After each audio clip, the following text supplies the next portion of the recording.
I had something to add to that. I've meticulously updated my blacklist for EcomSniper, both through the software and through the product hunter.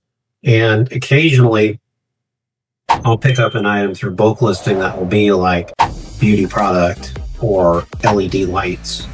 Occasionally, something like that will show up, So I don't know if that's a bug or not. And again, if it happens again, I could show it to you. So I had something to add to that. I've meticulously updated my blacklist for EcomSniper, both through the software and through the product hunter. And occasionally, I'll pick up an item through bulk listing that will be like beauty product or LED lights.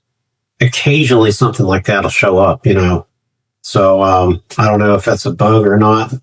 And again, if it happens again, I could show it to you. So yeah, for sure. I would really love to fix that. Like if you have time later today or maybe tomorrow, I'll be down for that. Like here's the thing, get the real example so that for us to easy to navigate it. Like here's the thing, when we're trying to solve the problems, we have to simulate the same exact problem on our site so that it's easier to find or to pinpoint the problem.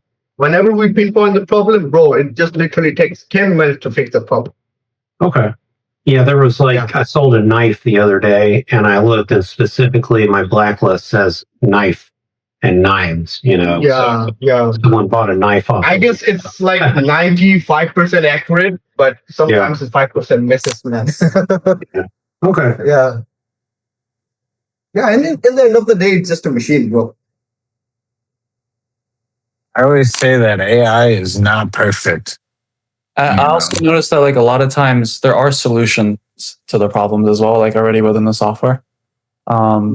It's just, sometimes it is just a little bit difficult to find the specific thing, but that's why we have help just to ask people out. Yeah. I think we all know that technology is imperfect.